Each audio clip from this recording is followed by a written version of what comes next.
Assalamu alaikum wa rahmatullahi wa barakatuhu. Friends, welcome back to my channel. In our last session we discussed how we can test TTL logic ICs using this ChipMax2 universal programmer, and today we will see how we can read back data from a memory chip, that is EEPROM. It is UV erasable, ultraviolet erasable memory. We will install this memory chip on the test socket that the cut index mark will remain in top side. So pin 1 will left and the last pin must be in the last socket pin here. We will not install in any other pin. We will install here and the cut mark must be here. Before installing this IC, lift this lock upside to unlock the pins. Now place it here carefully and all pins must be entered in the socket. Lock it. Now I will connect USB cable to the computer. Power on. And I will open maxloader here. It detected ChipMax2. Now device select.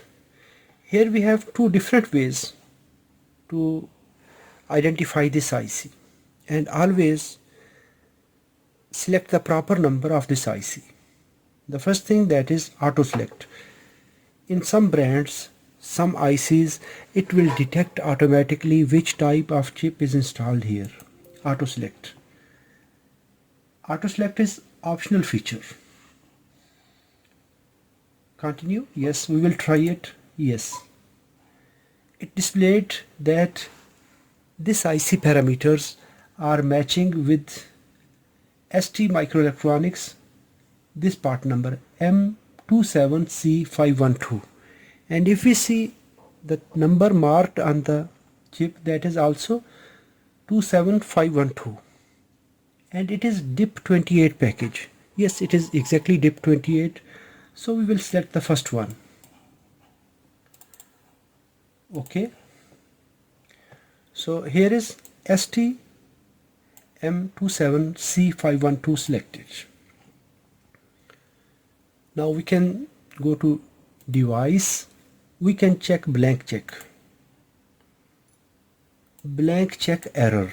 That means this IC have data. So chip address 00 hex, and this is the data. And now we can check what is the data. Read.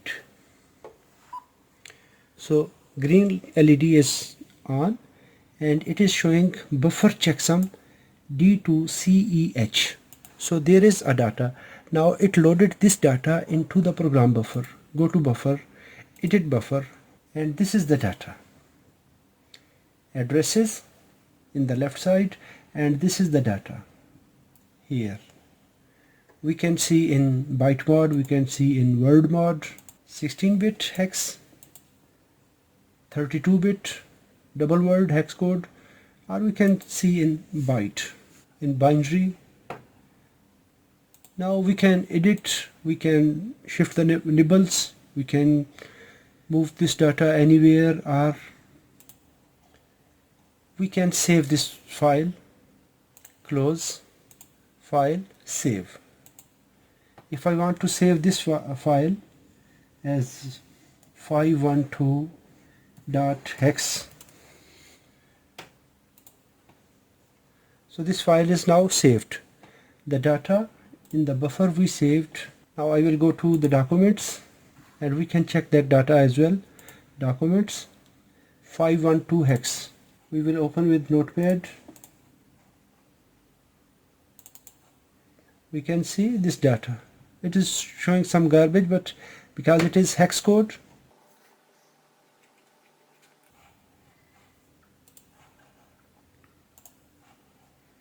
same way we can file, load, 512, open.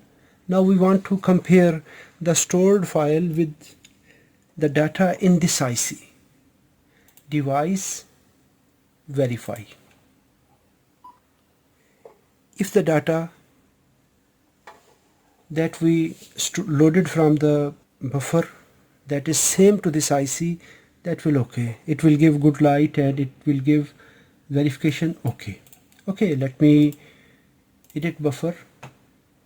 The first number, that is 55, I will change to 44. Edit 44. Close. Now I change the buffer size and now we will verify. If we have some other type of data, source code, and the data in this IC is corrupt, we will see now. It is showing verification error. What is the error? At this address 00H, data on the chip address this, and this is the data, and buffer address this, because I edited the buffer. The purpose from this example, that if we have some source code, if we have some data in our memory, in our computer, for example, if this chip, the source code in this chip was making problem in the device and device was not functional, we removed this chip from the device, from the unit, and we installed here. When we will compare the software present in this IC, and we will load again 512, open. Okay, now I will compare. If the data will same, that will okay. If the data present there, for example, here is 44, the original file which we have in our computer, that is 44, and due to any reason the code here is changed. Now we will verify. It will give error here that chip data have problem. Now we can erase this IC using ultraviolet. Put this device in the UV eraser and it will take 10 to 15 minutes and this IC will blank. When it will blank, at that time we will come again to device and blank check. If the IC is blank, it will give green light, and here it will give blank check okay. The IC is blank. If there is some data, it will say there is data. If the blank check is okay, after that we will load the buffer 512, open, and then device program. Now it is not programming because this chip have already data inside. Program. It is not programming because before programming it will verify this chip, that this chip have some software, some code. So it will display error, that blank check error. This is the one way we can program manually, that check everything one by one. And then there is auto. Press auto. In auto it will check blank check, then it will program, then it will verify, then it will compare the data. So this time this IC already have program. We compared the program with our computer file and we saved the file from this IC. For example, this IC is master copy. We will take master file from here, we will save in the computer. When we will bring another IC and we can burn it again, we can program it again using the same auto function, device, auto mode, or we can upload by programming. The best option, that is auto, because in this auto it will do everything in the sequence.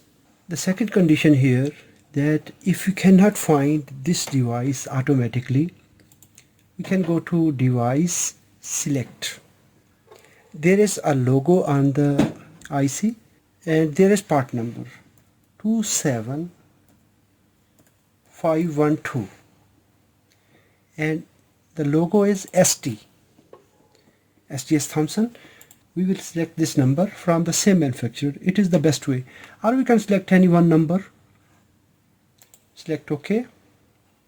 Now we can read back, yes, it's okay.